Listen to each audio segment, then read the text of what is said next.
Good evening and welcome to CART Conversations. I am Carol Burdett and I'm serving as president of CART. And I don't want to take up a lot of time tonight because I am so excited about the speakers we have and looking forward to hearing them. So, Tiffany, I'm going to turn it back over to you. Thank all of you for being on. Thank you, Carol. So we are excited to have such a great crowd tonight. As you know, we are experimenting with a couple of different days of the month and week due to a lot of scheduling issues. And that has really worked out to have some of our guests finally join us that have been unable to before. And I'm very excited to introduce our first speaker this evening. As you all know, we are one of the founding partners of the Alzheimer's Dementia Rotary Action Group that is part of Rotary International. And that is our connection, if you will, to Rotary International. And we have Bill Parker and Bill Shillito, who are both very active and involved with the acronym known as ADRAG. But what I had hoped that we will start to do in the next several months is introduce you all to some of those other partners. We have heard recently from the Alzheimer's Association, and tonight we're going to hear from Carol all the way out in California, who is the founder and president of Mends. So Carol, thank you so much for being here tonight to give us a little update on who you are and what you do. I am so deeply honored to be here with everybody. Good evening. It's just 2:30 in California, so we have a few more afternoon hours to go. I'm Carol Rosenstein. I am the founder and president of Mends. We came about because now almost 20 years ago, my late husband Erwin had Parkinson's and dementia. Issues with synthetic medicine flipped his brain out, had to pull him off the meds. And as a Parkinsonian, you need dopamine that allows for muscle movement, executive functioning, ability to think clearly. My guy was wiped out. I saw him playing the piano in our home, which he did socially for all of the years together.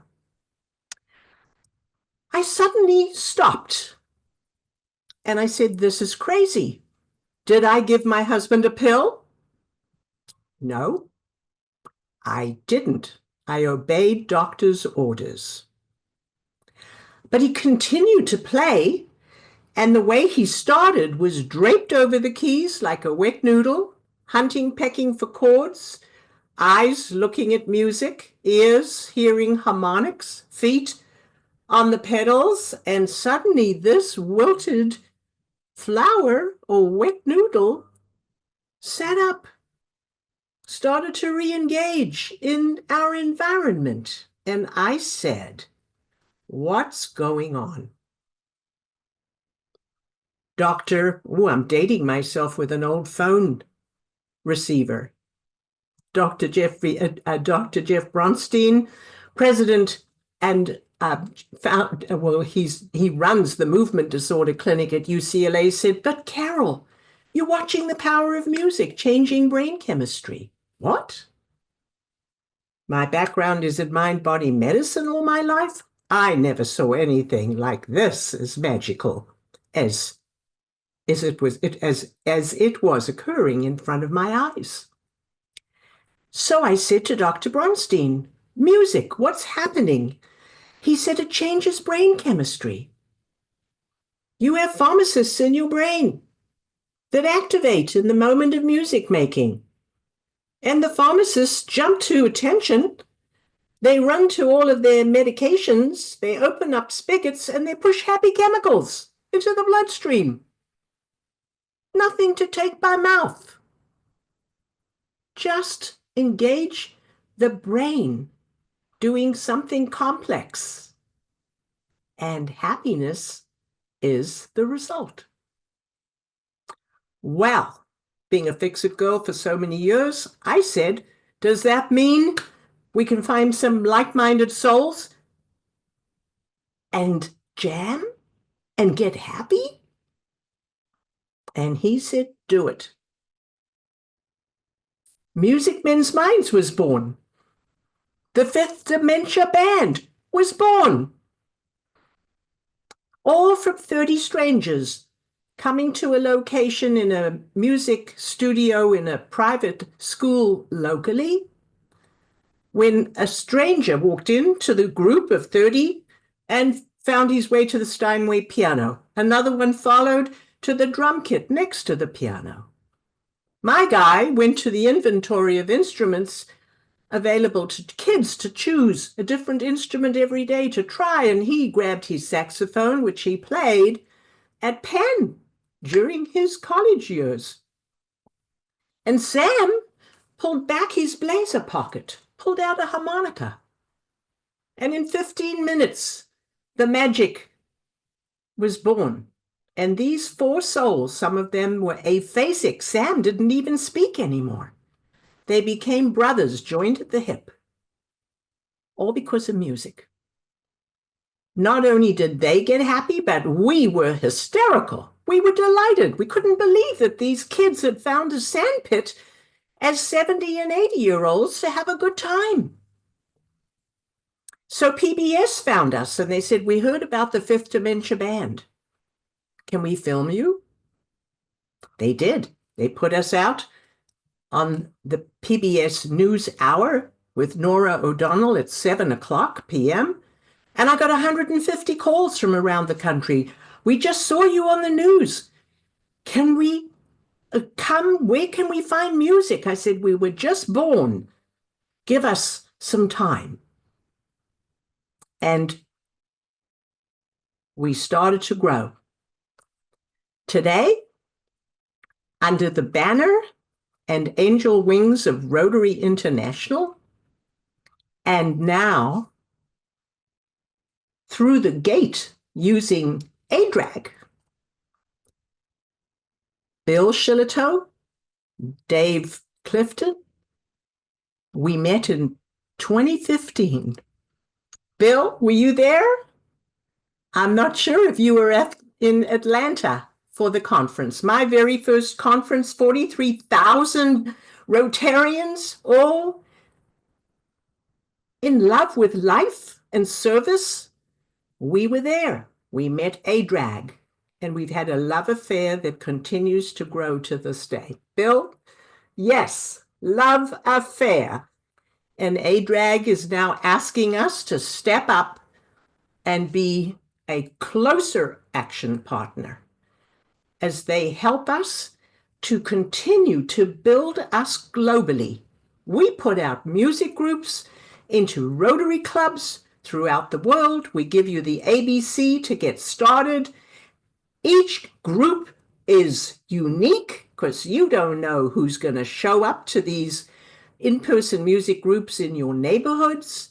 And everybody is making music, and everybody turned their lights on. From darkness, suffering with diagnoses that have no cure, to putting their lights on in 5 minutes of music making and socialization.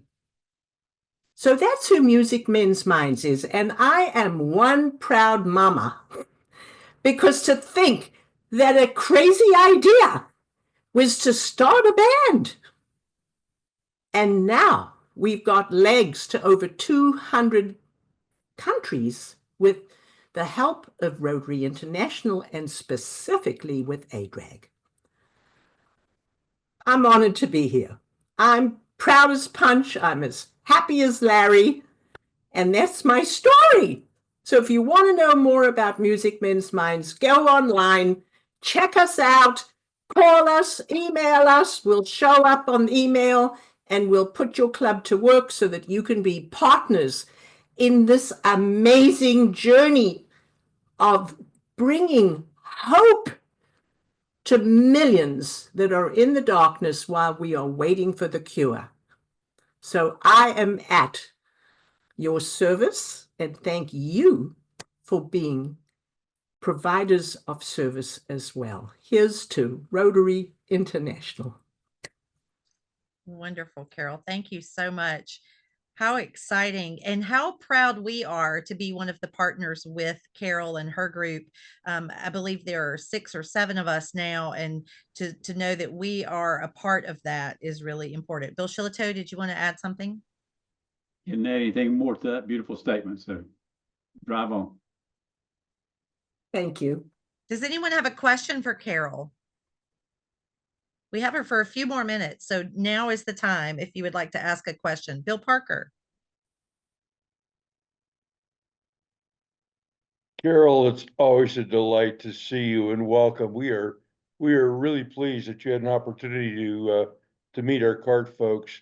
I just wanted to ask if you were aware of the similar group in Vancouver, Canada. No, we do. We have a group in Toronto and another one in, where am I? Just can't think of the name right now, but we have two active groups, MMM groups. Who's in Canada that you know about? Well, we follow the author, Louise Penny, who does the Gamache Mystery Series. She lost her husband, Michael, to Alzheimer's, and she was invited to attend the Vancouver Singing Group, and she had it on February newsletter. And I thought immediately of you when I heard the clip of the folks in Vancouver, Canada, that just burst out into song. It was wonderful.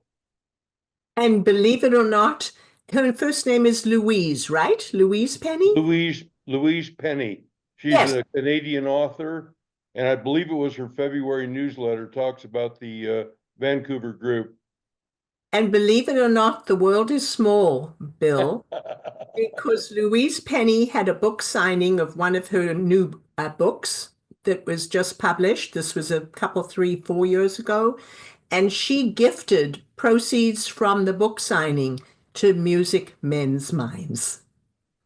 Well, we made a $1,000 CART contribution in honor of her husband shortly after he died, and she sent me a signed book, her latest book. That was a number of years ago, but we're honored to at least have her aware of CART in our efforts. How amazing. And I might tell you, I'm a CART fan from way back. And this is what's holding my pens and pencils here, which it should be at my Rotary Club. Darn it, I'll have to take care of that. Thank you. Wonderful. Thank you, Carol. I will continue to share information about Carol's organization on our social media accounts for those of you who are not following them yet. And we'll make sure it's in our next monthly newsletter as well. And of course, if you guys would like contact information, Carol, if you would like to put your contact and your website in the chat for everyone, that way everyone can grab it before you have to leave. We really appreciate you spending some time with us this evening. My handwriting is not good, so please pardon the misspellings coming. No problem. Well, as you guys know, every month we do a public image tip of the month and a fundraising idea of the month. And so tonight I'm excited to introduce for our fundraising idea of the month a Rotarian in Huntersville, North Carolina, right around the Charlotte area. And Butch DeStefano and I go way back. We were actually in Leadership Spartanburg together. It feels like 100 years ago when I lived in Spartanburg originally before I moved away and then came back. And I happened to see, I've seen him at his Rotary Club meeting, but I happened to see a fundraiser that he's been doing now for 9 or 10 years on social media and thought that it was such a fascinating idea. And Michelle Garachi-Ellick, I saw you roll your eyes when Carol Rosenstein said, I have an idea. I saw that you got really nervous because I know you guys get nervous when I say that phrase. But Butch literally created a fundraising campaign out of a crazy idea. And I invited him to be here tonight to share with you guys what he does with his Rotary Club. And so it's an idea that you guys might want to copy and take back to your club. So Butch, I'm going to ask you to unmute and thank you for being here with us tonight. Thank you, Tiffany. And it has been a while. It's 2002, if you want to be exact, when you were 16 and I was 20.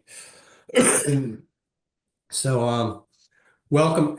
I don't know if I can follow up after Carol's thing because you've got such a great story there, and I'm talking about something totally different, but it is dear to our heart because it's raising money. Tiffany, I guess, follows me on Facebook or stalks me, whatever you want to call it. But we've been acquaintances for a long time. But I started a beer tour roughly 10 years ago. It was not with the intent of being a fundraiser. It was with the intent of just getting some people together and raising some funds, or not raising some funds, just go out and having a good time. Well, it's morphed into this big fundraiser for our Rotary Club we do annually. It's usually the Saturday after President's Day. So we have it at the same time every year. And we go to several breweries, we get sponsors and everything else. Let's see if I can pull up I don't know if I can pull it up. But the fundraiser is called Butchapalooza. And don't think I'm a narcissist and I just named this fundraiser after myself. Somebody was in the back of the bus, they'd been overserved, and they said, "It's Butchapalooza." So what we do is we get sponsors, we charge per seat. We go to 3 breweries. We leave out of Charlotte or out of Huntersville. We go into Charlotte. Charlotte's got a big microbrewing society down there. And what started off as 4 guys sitting around the pool in a neighborhood, just having craft beers, has raised over $60,000 over the last 9 years. So we've given to such beneficiaries as hospice has been a regular beneficiary of ours. We're very much, even though it's different than Alzheimer's, they kind of run a little bit hand in hand with some of their care and services. We've done Cancer Surviving Rock Solid. We've done Caterpillar Ministries, but again, it was never intended to be that. It all started off. The big thing is getting some sponsors, and I wish I could pull up my brochure, but I'm just having a difficult time doing it right now. But what we do is we get 5 or 6 sponsors, typically Rotarians. They contribute anywhere from $2 to $250 a piece. We get essentially a party bus. We leave from here. We have music on the bus. It's a very good time. And it's sold out every year now. First couple of years, it was kind of a hit or miss type of thing. We were trying to get enough for the bus to break even, and now it's sold out before it even hits the paper. I don't know what else you need to see. It's very easy to do. It's one day. Really doesn't take that much work. Go to Publix, get some sandwiches, load up the bus full of beer, already prearranged the breweries that we're going to, and basically the net profit we get goes directly to the beneficiaries. We have leveraged our district grants in conjunction with the beneficiaries, which also has helped out. Again, it all started with 4 guys sitting around the pool. The second time we did it, there were some Rotarians on the bus. They said, "Let's pass the hat around and give the money to charity." And that passing the hat raised $400, and a Rotarian matched us dollar for dollar. We gave $800. The next year, the president of our club was tired of the swim-a-thon that we had one person swim in. We put all this effort and energy into. And he says, "We're taking Butchapalooza big time." And we raised close to $6,000. And it's grown every year. I can tell you that Tiffany asked me, she says, "How many buses do you get?" And, we've learned almost the hard way. We just do 1 bus. Second bus becomes counterproductive, or the stress level of filling up the second bus, and you really don't make that much money off the second bus for the effort.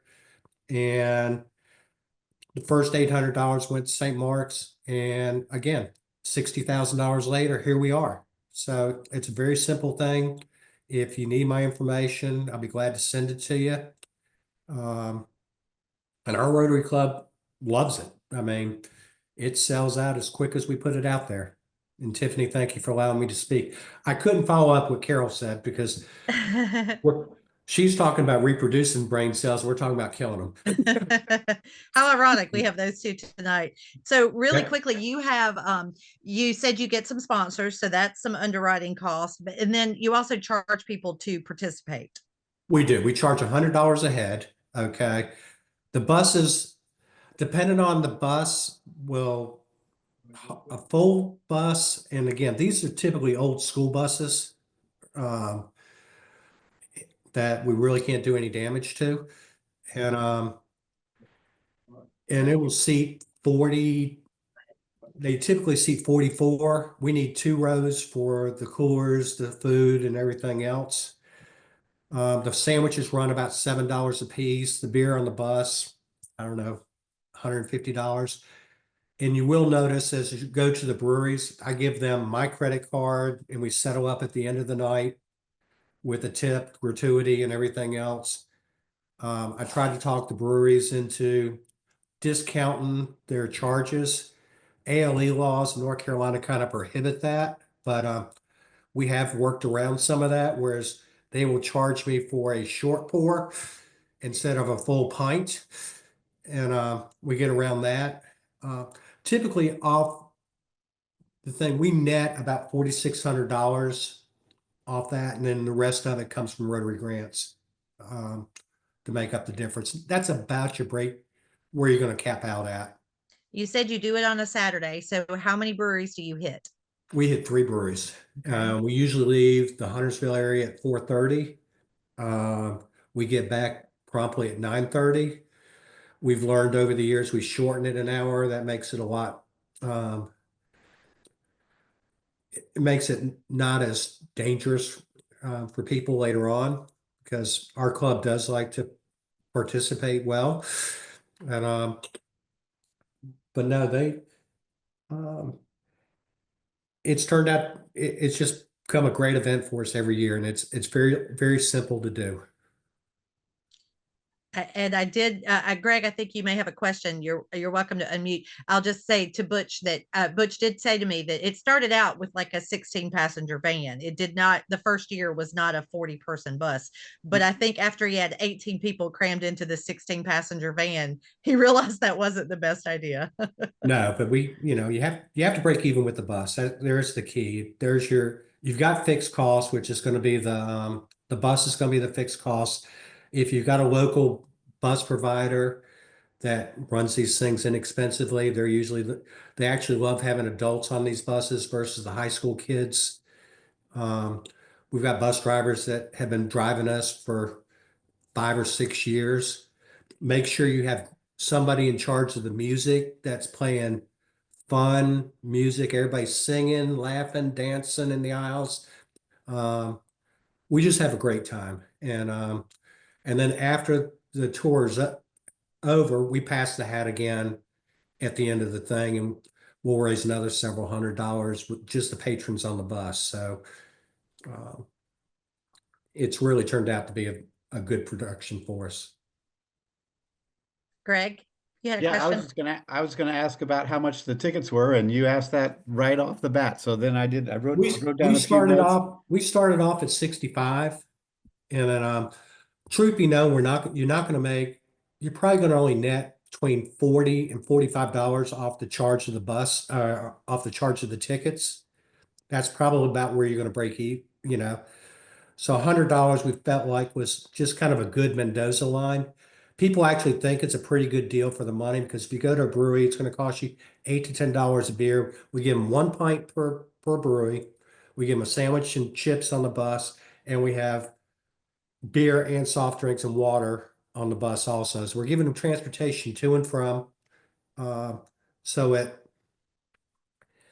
the people really don't complain about it, and they're having such a good time that when we finished up this past February, people are already asking to fill up the bus next year. So at some point, I'm going to have to turn the reins over to somebody else. Butch, I did have one more question. I was curious. I'd love to read your grant application. Pardon me? I'd love to read your grant application because I'll tell you Yeah. that sounds like not a typical grant award. I don't write them. I mean, we give grants to you know, mainly centered towards the charities and the fundraiser, because we do coordinate the grants with a service project. Okay. So we kind of tie it all together. Therefore, it doesn't look like they're giving money to a bunch of hooligans going out on a beer run. But we do link it to a service project. And like this year with hospice, we'll be working with hospice in the next couple of weeks doing I think we're doing basket stuffing, and we're doing some things for their caregivers. So I don't write the grant. We've got the king of grant applications. That's George Solomon. If ever you want to know anything about filing for a grant, call George, because he knows the insides and out of filing for grants. I think the key there is you just use the money that you raise as your matching Yeah, contribution. I mean, Yeah. that's it. I mean, all they're doing is matching the funds. So the beneficiary is really what the grant's looking at. And we do, again, we combine it with the service project. So It's really very creative, Butch. It sounds like a great idea too. yeah, so. Well, Butch, if you will put your contact information, if you're willing, into the chat. So if folks want to reach out to you individually, and of course, if they miss it or they want to after the fact, they can reach out to me. I'll be happy to contact you. And of course, I should add that you can always find him in DACTB as well, because he is a Rotarian in 7680. And But it's not as Butch. It lists me as John. Butch is my old collector name when I was at the bank. Yep. So We'll be happy to share his contact information. But I think that the final thing I want to leave with folks is that we talk about this a lot, that when it comes to fundraising, you use what you have, or you take advantage of things that you're already doing. And that is exactly what you did with this. This coming weekend is the Paddle for a Cure that the Lake Wiley Rotary Club does on the lake, which we had someone from that group last year talk about. It's coming up again. And that's what they do. They take advantage of the resource that they have, which is the lake. And what you did is very similar. You were already having an event. You were already having a lot of fun with your friends, and you found a way to turn it into doing some good for the world. And that's what Rotarians do. So thank you for sharing that idea. I hope that it will inspire folks to think about what they're already doing as well, and how they can make a fundraiser out of it. thank you very much for the opportunity. Yeah, thank you so much, Butch. Well, we have all the heavy hitters on here this evening. Our next speaker is actually the Rotary Public Image Coordinator for Zone 34. As you all know, we are part of a paired zones 33 and 34, and Susan is down in the state of Florida. Susan, I should ask, are you a Gator also? Because that was a big night last night for you guys. What a comeback. So I'm happy that Susan is here with us. She is the Public Image Coordinator for the entire zone, and works closely with the zone that I'm in.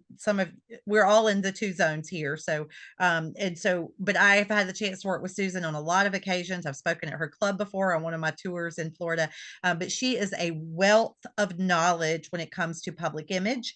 And so I asked her to join us tonight, as well as our guest speaker, to give us some of her favorite tips when it comes to public image. And so, Susan, thank you so much for being here tonight as well. Thank you so much for having me. And yes, I went to school at Florida. I met my husband at the University of Florida, and I'm a third generation Gator. So I'm a little tired today, but happy for the win. And I figured if you could show up on vacation, I can certainly show up after a fun national championship. So thank you so much for having me. And I'll echo what Butch said. What a wonderful story that was, Carol, and your amazing delivery as well. Just very inspiring, and enjoyed hearing that. And I was actually at the zone seminar this weekend, Zone 34 seminar, Butch, and I was talking to current district governor about a fundraiser that they have at a local brewery, and they have a percentage of, they have a special beer that they brew for this Rotary Club's fundraiser every year, and they name it something, fun, centered around the project that they're supporting. And a portion of every beer sale through that entire batch of beer goes to the Rotary Club. So always having fun and looking for great ideas, as Tiffany mentioned. So I'm here tonight with my public image hat on. I've been wearing that hat in my pretty much all 20 years of my Rotary career in some form or fashion. And I am, as Tiffany mentioned, the Zone 34 Rotary Public Image Coordinator. I love talking about public image. And when I talk to groups like this, really one of the primary things I like to emphasize is storytelling. We all have a story to tell. And if we can figure out effective ways to share those stories, then we can expand our reach and increase our impact and just do more good that we're trying to do. Public image is really here to support and enhance the efforts of things that you're already doing. So I put together 5 tips to amplify your impact.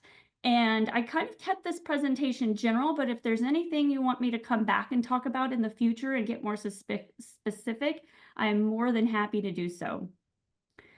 So tip number 1 is tell the why, not just the what.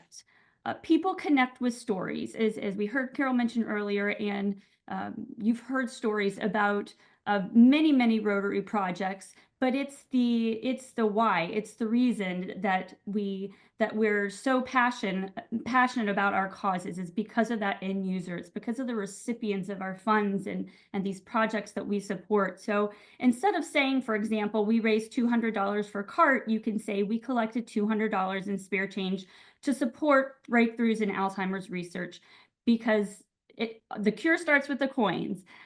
Those donations are so important, but we don't always want to focus on the money. We want to focus on those stories and identifying those stories.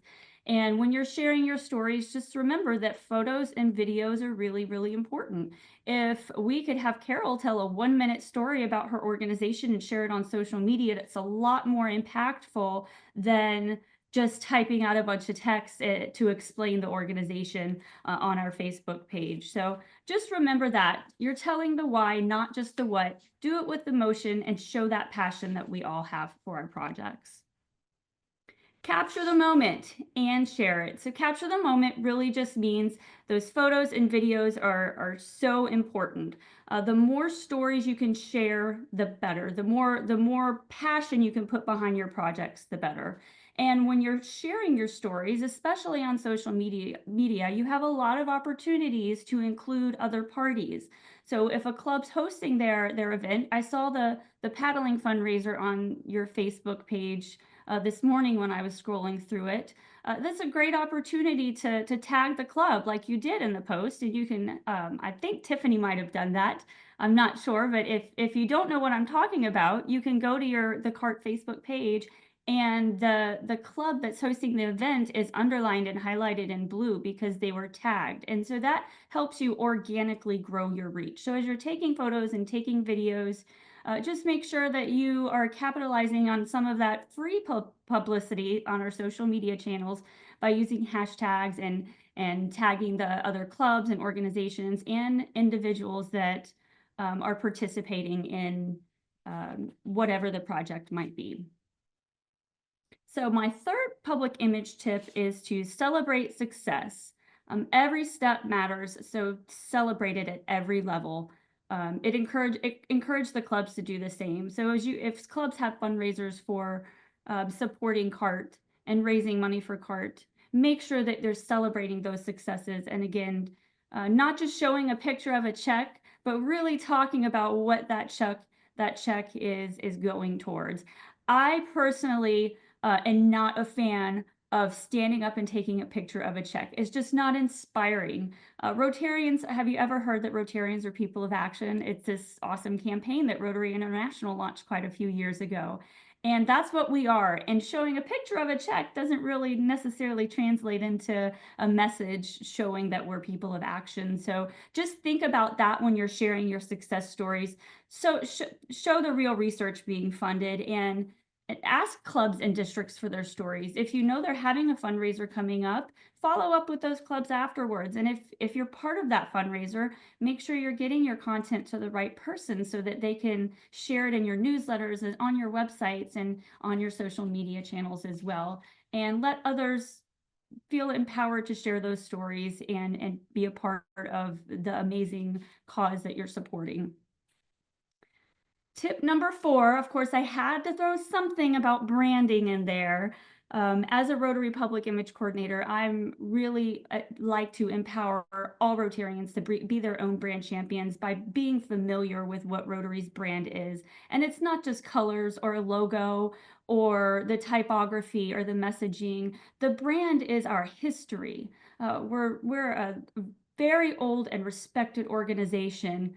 And we have a long history. And by identifying with that Rotary brand, you're identifying with a trusted organization that does so much good around the world and in our communities. So that's really when I share the message to members about using the Rotary brand guidelines. It's really the why behind doing it, just as much as it is making sure that you're brand compliant. And I put a logo on this slide here. This is called a lockup logo. You'll see on the top right where the Brand Center, anyone can access this template in the Brand Center to create your club logo. So it takes a minute or less to go in. Of course, once you find it, it takes a minute or less just to create and download this lockup logo here. You can enter your club name where it says club name here, or the district name, and then you can have the CART logo or other partnering agency or fundraiser or project logo on the right there. That's called the lockup logo. And again, it's really just about identifying with the Rotary brand and that the amazing organization that we love being a part of.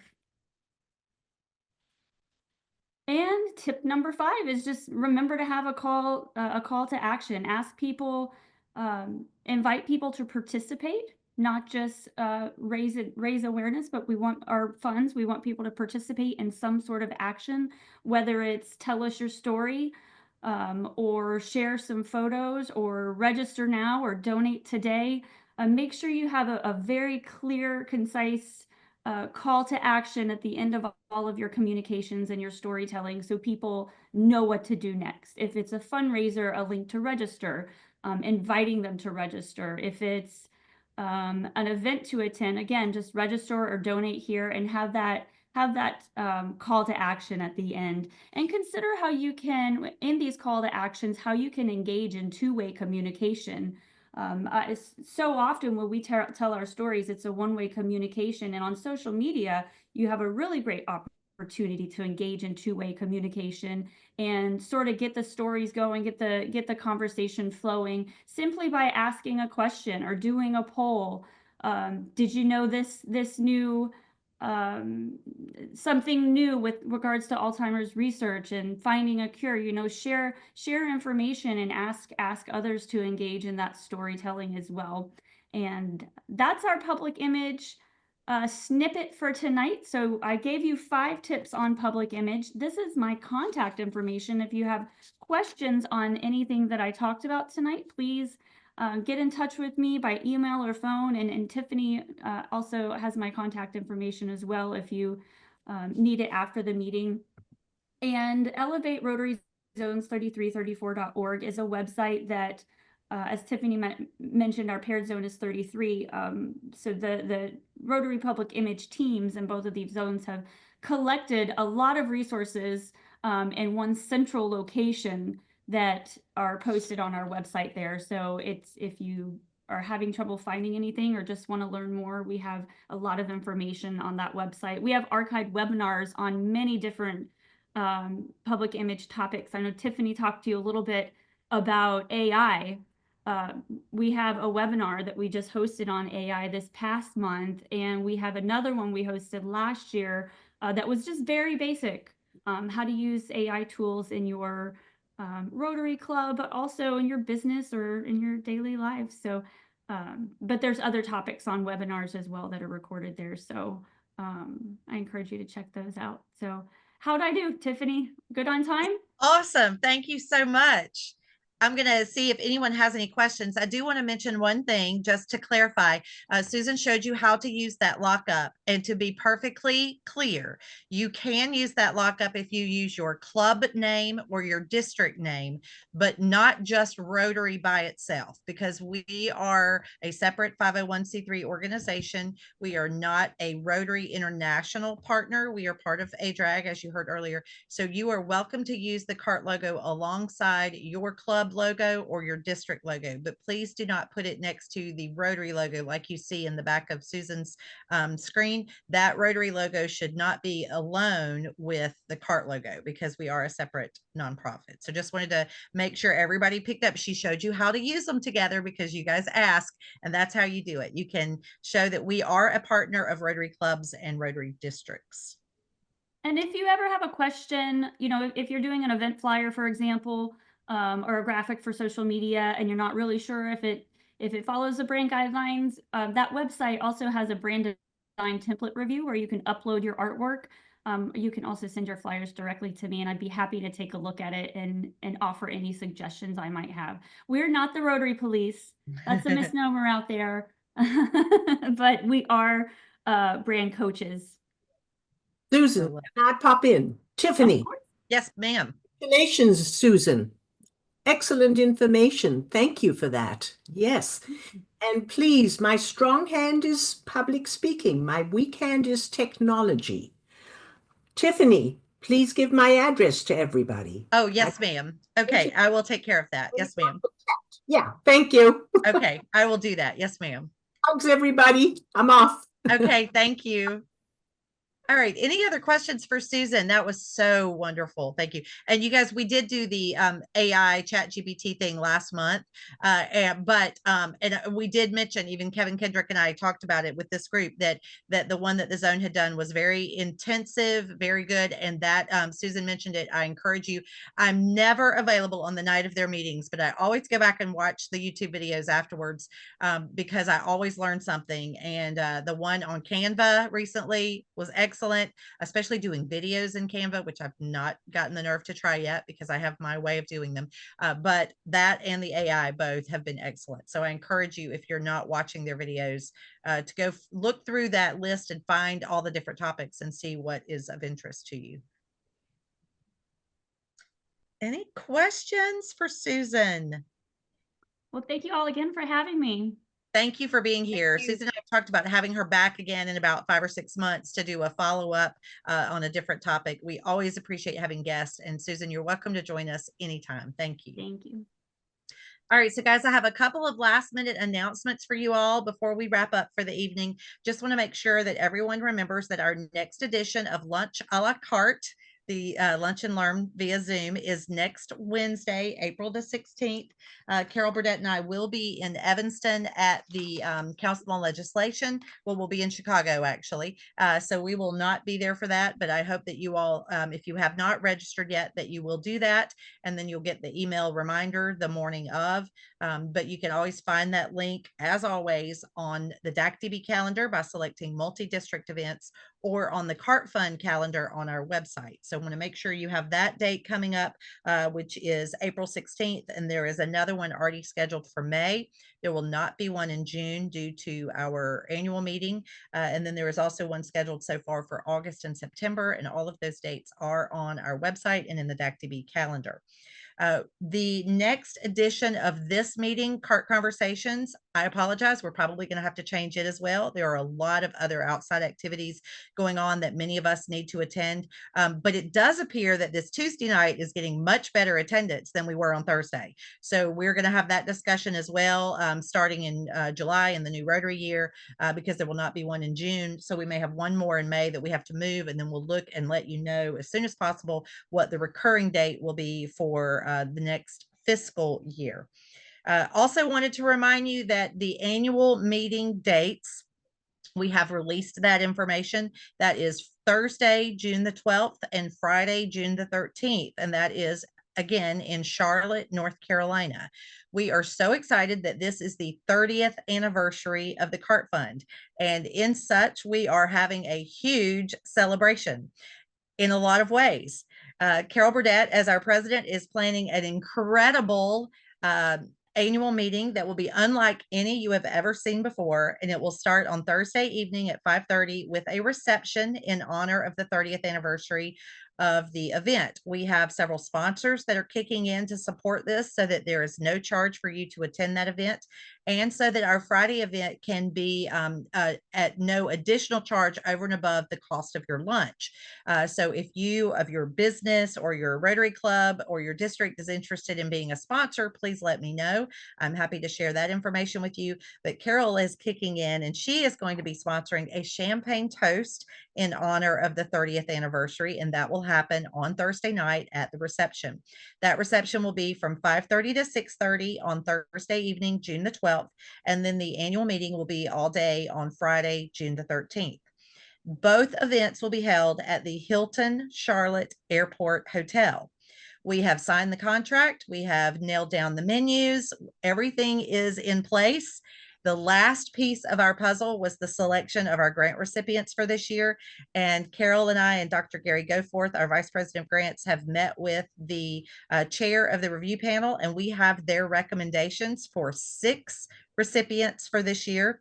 2 of them, the top 2 grants, one named in memory of Roger Ackerman and one named in memory of Dr. Trojanowski, will be for $500,000 each. And then 4 recipients at $250,000 each, a total of 6 grant recipients totaling $2 million this year. This is an epic year for our organization. I am not able to tell you who they are yet because they have not been notified who they are, and they need to hear that news first. But our board is voting electronically because we were not able to meet with our review panel this year for the first time, just due to scheduling conflicts. Everyone is so busy. Our review panel has put in an extraordinary amount of time this year, more so than ever before, because of the fact that we had a record number of applications, 92 this year. But they did narrow it down, and they reviewed all of the 12 finalists, and they have selected the top 6. And then Dr. Goforth will be notifying those that were selected and those who were not selected. And then once that is done, we will be releasing all of the information about all of those 6 recipients, as far as who they are, where they're from, and what their topics are. We'll be sharing that with all of you. In the meantime, registration for this event will open next Monday, April the 14th. We will send an email out to each of you as district CART chairs and district governor leadership.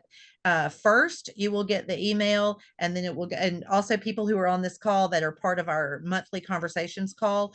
So for example, Marion, you are not a district chair, but you attend this meeting and you're on my email list. So you're going to be getting the email as well. Don't worry. But we hope that each of you will not only choose to attend, but you will invite someone to join you. That might be other people in your Rotary Club. It might be your district leadership. It might be other people in your district, and it might be non-Rotarians. This event is open to anyone to attend. We fully anticipate we will have 100 people at the meeting, but our stretch goal is 150. And I'm not going to lie, the maximum I can fit in that room is 144. So we hope that we can get to 144. And if it gets to 150, we'll figure out a way to make it happen. But we can do that with your help. It will be a $50 charge to attend, and that does cover your lunch on Friday. No charge to attend the Thursday night event. The room rate at the Hilton Charlotte Airport is $149 a month. It is a great rate, and it's right there next to the airport. It's a night. They can't stay for the whole month. Oh, did I say a month? I'm so sorry.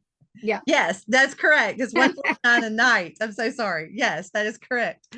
And so we will be sending out all of that information. It will be part of the registration in DACDB. And for those of you who are planning or thinking about inviting people who are non-Rotarians, there will be a separate link that will be part of that we can share for non-Rotarians to register, so we can capture all of their information if they're not already in DACDB. But we are very excited about it. We have released the information to our executive committee first, and then we'll release it to everyone else. And we are just super excited. Carol, if there's anything you want to add about the annual meeting, it's going to be exciting. Please join us. The 30th anniversary is the year of the Pearl, and we look forward to celebrating the Pearl of CART, because truly CART is a pearl. Absolutely. Does anybody have any questions? We have about 4 minutes left before we wrap up, and I just want to say thank you to each and every one of you